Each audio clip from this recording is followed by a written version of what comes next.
Hazard Zone, the most hyped up game mode of 2021. I'm not even just saying that either. This mode was hyped up to be the bee's knees. From leaks stating it would be a hybrid from Escape from Tarkov and Hunt Showdown, it got people excited and hopeful this could be the next best thing and move the industry away from the overhyped Battle Royale modes. With Battlefield also rumoured to have a free-to-play element within Battlefield 2042, people were sure that Hazard Zone would be at the forefront of that, and it would take, again as I mentioned, the industry away from that Battle Royale genre over to this new one that really could go on to dominate the industry if done right. For me personally, a less hardcore version of Escape from Tarkov was the absolute wet dream. Like, it was something I've always wanted. From having a fully fledged looting system where you could take fallen enemies or AI weapons and gear, to many bosses you can fight around the map, which held valuable intel that you could sell on for currency. This is again one of the reasons why you should always take leaks and rumours with a pinch of salt, because what we got was far from what I expected. Instead of having this Escape from Tarkov Hunt Showdown hybrid, we kind of got a dumbed down version of Hunt Showdown, which in my opinion limits replay value in its current state. Now, before we go any further, don't get me wrong, I've played Hazard Zone more than All Out Warfare. I'm having a lot of fun with it, and I really like the flow of the gameplay. But is it something that will blow the free-to-play Battle Royales out of the water?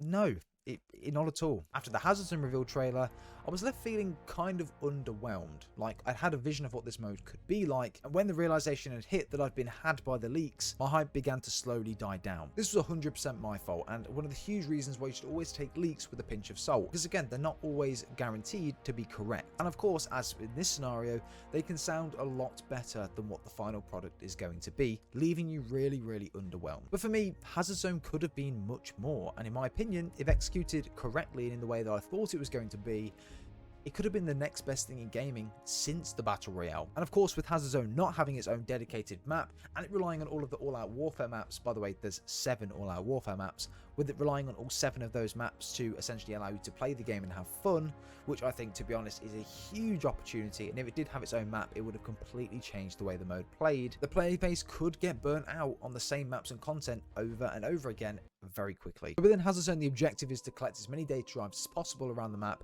which you can find within fallen satellites in different locations. I believe at the start of the map there's 4 locations which you can find these satellites in, and then of course different ones will drop over time as well to allow you to collect more and more. Whilst traversing around the map to try and get these data drives, you will also encounter AIs who are actually protecting these satellites and trying to stop you from taking the data drives within them. Not only this though, you can also encounter multiplayer teams, people that have joined the same game as you, who are fighting for the same objective. So you could actually go up to a satellite and have 3 other actual teams fighting alongside the AIs as well. So again, in this scenario, you've really got to be tactical and maybe got to wait for the gunfight to finish and then go in, or you could join the gunfight. Again, the decision is actually completely up to you. At times, a more tactical approach to the mode really shines, and utilizing the specialist gadgets to your advantage is always a really satisfying thing when it pulls off. Personal favorite of mine is Irish's shield. You can just pull this thing out wherever you want to, and it gives you that portable cover, and it really helps in this mode. When you push over to a fallen satellite and you see 2 teams there fighting out to the death, it is freaking sick. It's so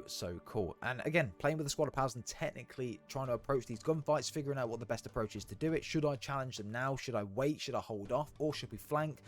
Again, the opportunities and the different things you can do in this mode are completely endless, and for me, it really does help and make the mode shine, and it makes you feel really good when it pulls off. And that's one of the things I feel Hazard Zone has done really well. It delivers an experience where if you extract with 5+ kills and 3 data drives, you feel a sense of accomplishment, because you know if you had messed that gunfight up, or if you didn't use that vehicle to push the extraction helicopter, you might not have extracted and you would have lost all of your gear. And again, no Hazard Zone game plays the same. All engagements are unique, and each game feels extremely different to the last one, despite it all being on the same maps over and over again, which I think is a really good and positive thing. Whereas in some scenarios, if you had 5+ kills and your team had 12 data drives and you all died at that time, you lose all the data drives and you lose everything else with you as well. So all of the gear that you had purchased, all gone. Everything is completely lost at that point. You only get the XP for the kills that you had on enemies or AIs. And again, personally, this always leaves me thinking, what if, or what could have been?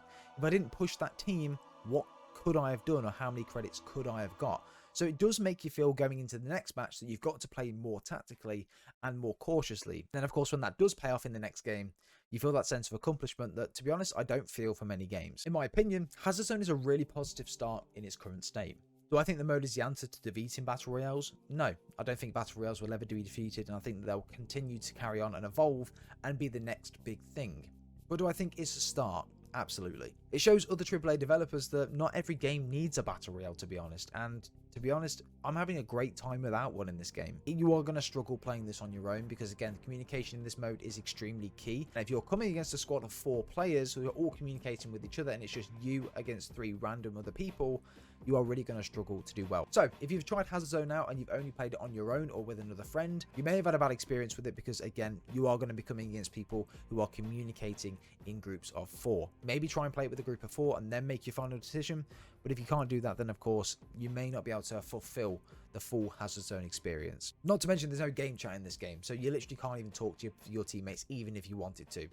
So again, it is a bit annoying at the moment. Anyway, once you have your data drives, you have the option of 2 extraction zones. The first one shows up within the first 5 to 10 minutes of the game, and the other one at the very end of a match. Personally, I really like this, and it forces you to make a decision off the rip. Should I extract now with my 1 or 2 data drives, or do I risk it all to fight for more? Which of course then means the reward is going to be much higher at the end. However, of course, the risk of that is that you could die and lose everything when you could have extracted already and just left with 1,000 credits that you could have had. But then do I extract the second time round and get 2,000 credits? Do you know, that's the risk reward system that I love about Hazard Zone. The mode gives you an ultimatum to make, which increases the intensity of each decision and the move you make in the game. Overall, Hazard Zone's fundamental flaws are not in the gameplay. Although it's not what I expected or what I wanted, I think it plays out great and I'm really excited for the future of the mode. But what I do fear is that it's halted by its design. I mean, reusing all of the all-out warfare maps, I feel like it will make this game very stale very fast if they don't add new things in. And of course, the repetitive nature of fighting for the same objective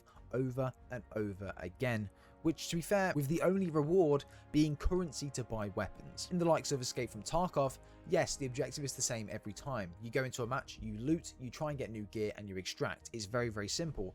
But the risk reward in Escape from Tarkov is that you can go in there with armor and come out with armor that's 20 times better. Whereas Hazard Zone, you're going in with weapons and you're only going out with data drives and currency to buy new weapons. The risk reward is there. Of course, if you are risking spending a lot of money before the game, and of course if you're risking to spend a lot of money before you do go into the game on your gear, gadgets, equipment, and different perks and tactical upgrades, then of course that's where your risk is if you do die. However, other than that, the reward is only currency to buy new things. Like if they would have added different things, like if they would have added that you can loot different people to come out with weapons that are way better, and then have that equipment or loot available to go into another game with, then it would be way better. Not to mention, you don't even get to go back into the game with the gear you had previously. You have to buy it all again, no matter if you extract it or not. So there are changes that I think would really benefit Hazard Zone and make it more of a game that you would be able to grind and play a lot more. I feel like the game is fundamentally flawed in the way that it's been designed, and I feel like if it was designed slightly different to this and had more of an objective and more of a reason to extract, people would enjoy it, not only to play it but also to watch it a lot more. This mode could have been much more in my opinion, and really it probably should have been. But Hazard Zone feels a lot more like a side mode within Battlefield 2042 rather than the forefront of the game's success. Could a free-to-play Battlefield Battle Royale be coming later on next year? I really do think that it will be. But again, let me know what you think down below.